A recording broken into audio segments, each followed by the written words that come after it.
Hello everyone. So today I want to share few of the insights on a particular topic, which is tell me about yourself. I think this is one of the topic which people generally ignore. For example, if someone is into tech, if someone is into consulting, so they are so much focused on their subject matter that they sometimes not intentionally, but they sometimes miss on this particular topic of tell me about yourself. They forget how should be the body language while going out in the interview, what could be the hand gesture, how should the person actually overall behave while going into the interview. So these are the things I think you could learn from this particular video, because I will be clearly highlighting what are the do's and what are the don'ts when you are going for an interview, and if someone asks you about a question about tell me about yourself. Because trust me, I have been into the tech industry for 7 years. I have given couple of interviews, and if you have a particular domain knowledge, be it in tech, be it in sales, be in consulting, the result for that particular tech interview would be binary. Either you know that question or you don't know the question. So if you pass 8 out of 10 or 7 out of 10, then maybe you get selected. That was altogether a different journey, that how much technically sound you are. Sorry if I'm talking so much about tech, because I'm into that industry and I can relate more, but you can relate to your industry, means like having an experience for that particular subject matter, for which profile you are applying for the job. So this is I want to say. And be it in a screening round, be it in a HR round, be it in any kind of round that you go through, which is other than this subject matter interview, you would be asked question about tell me about yourself, because the person really wants to know you, who you are, why you want to join the company, what is your vision in life, what you think about yourself, how if you join the company, where you see this company to grow, how much invested you are in this company, and how much confident you are. So these are the questions people ask. And I know for some of the initial years of my career, I used to ignore this question, because I thought that I will crack this. I'm good in communication, I will crack this. But trust me, people go through a lot of training for these particular things, and they go through a proper dedicated sessions to understand how should be the body language, what we should do, what we should not do. So lot being said, let me just quickly come to the points which I have classified in the do and don'ts category. So firstly, the very first thing I would say, that when someone actually calls you for the interview, that could happen virtually or it could happen in person. Like, since you know that the pandemic era has passed and now people are more into conversation which is happening face to face, we are going into the hybrid model, so there are more of a chances where you would be asked to have an interview in person, be it tech or be it HR. So there are a lot many chances. And if you go for a virtual interview, that together the journey differs, and it differs a lot. So I'm talking about something which is interview which is happening in person.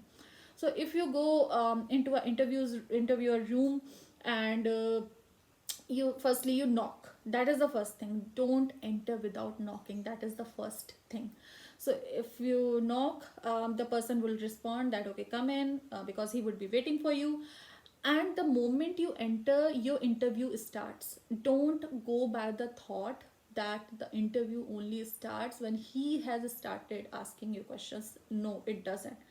It goes in a particular way from the very moment you enter through the room. So the body language that you should have should be very generous, very humble. It should not be one of a kind where you are talking about you are thinking that you know it all.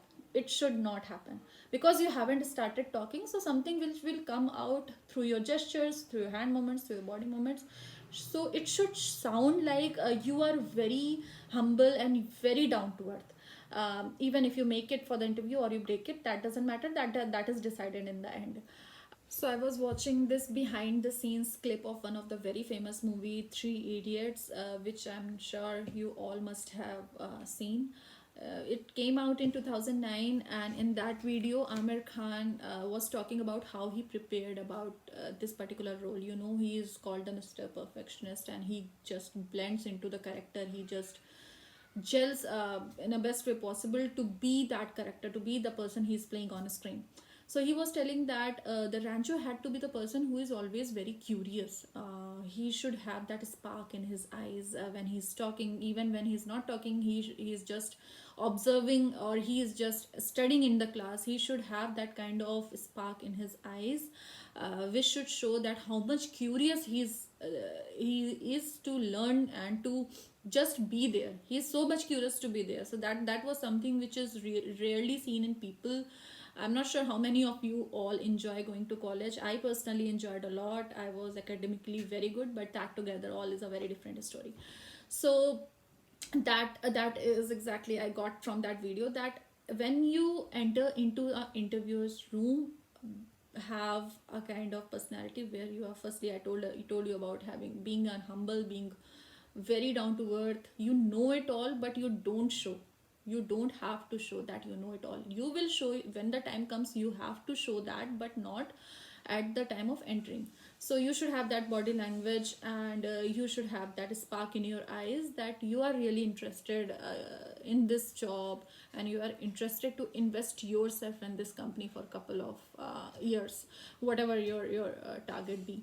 So that is the first thing. The second observation, it is again about body language, is like I have observed a lot with myself, and I have read about this. I'm telling you from the source of truth. I can say that that whenever someone is meeting you, and it is very natural that you go with the hand gesture and you shake hands.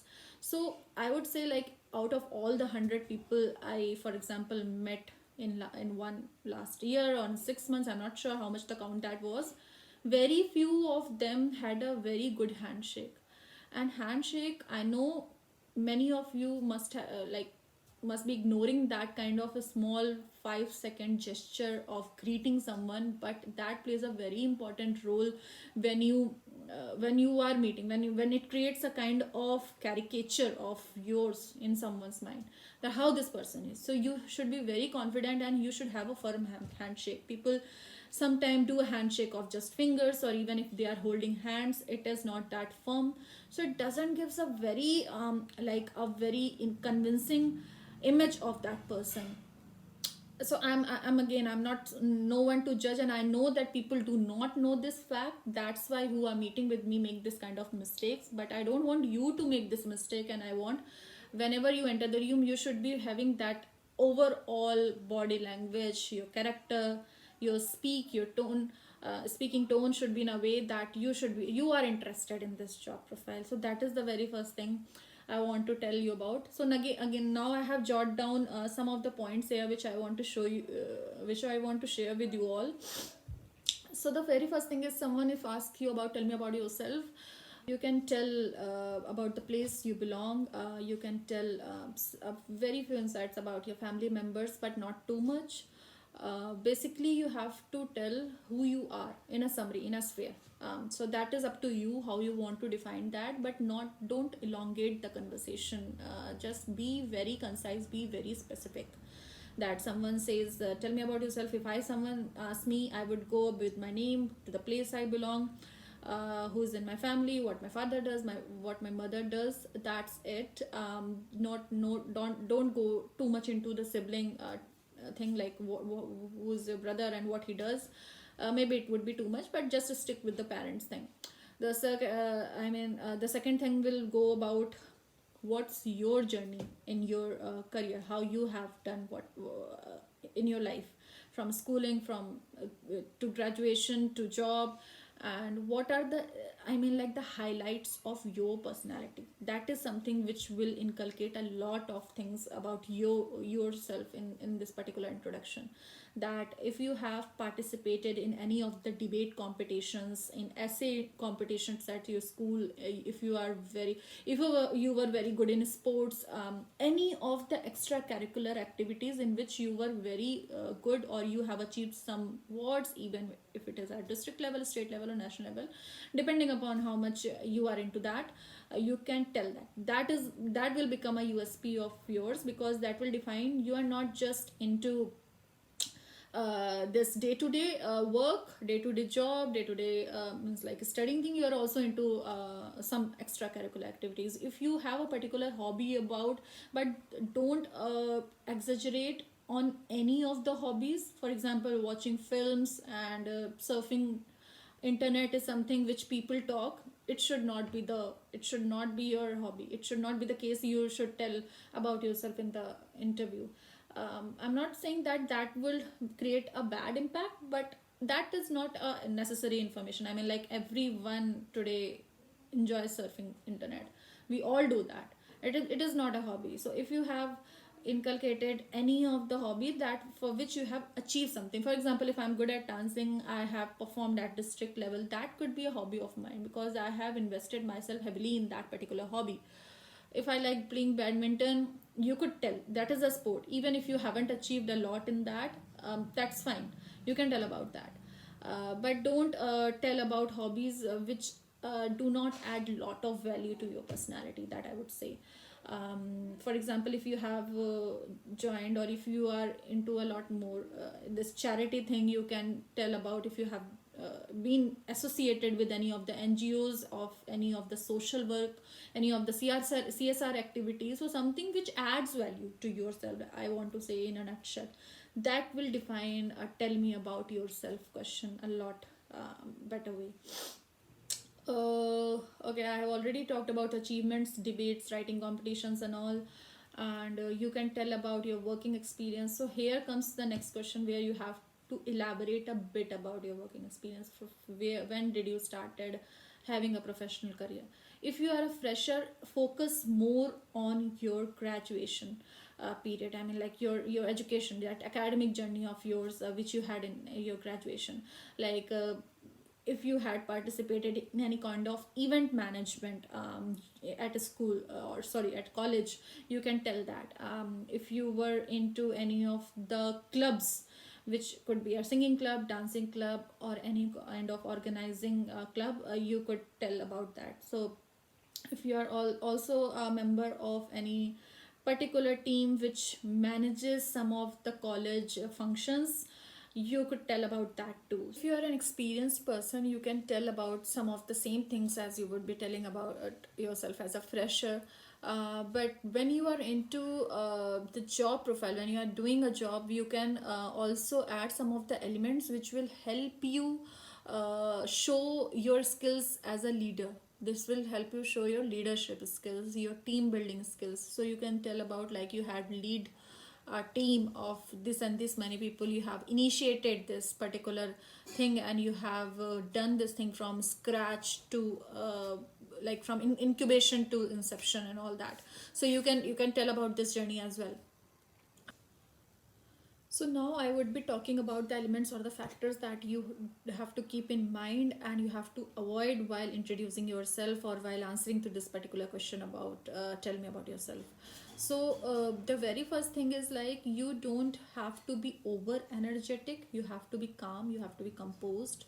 You should be a very good listener when you are talking with someone or when you are getting interviewed and you are in a position that you are being tested for a particular role. So you have to be a very good listener.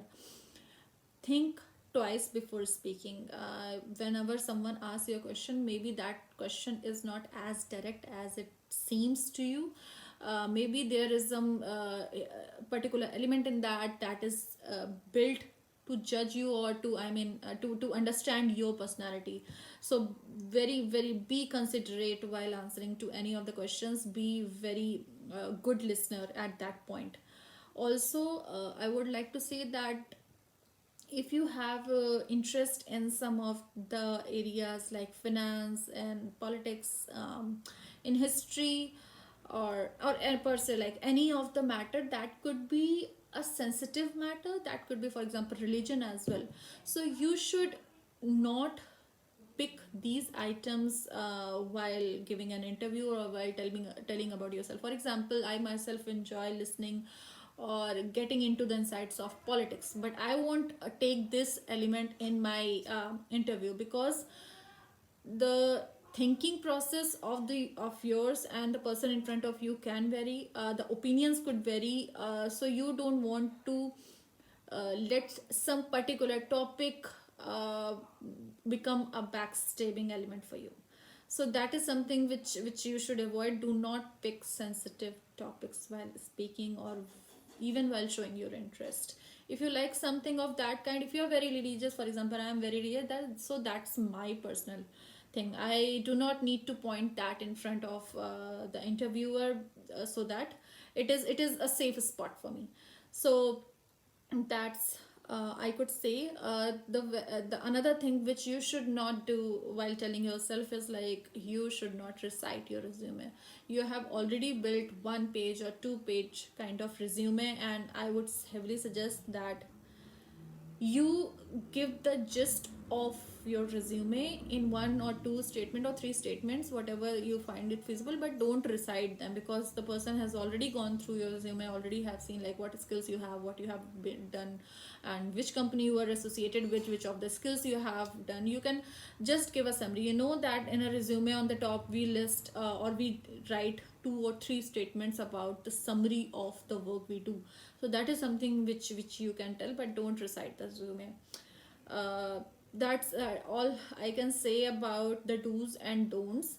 uh, thanks everyone for being with me. I am sure that this would be a very informative video for you all, and I would make sure that I bring such videos where I could help you build your personality, build your communication skills, and that will help you grow. That's all. Thank you so much. Bye.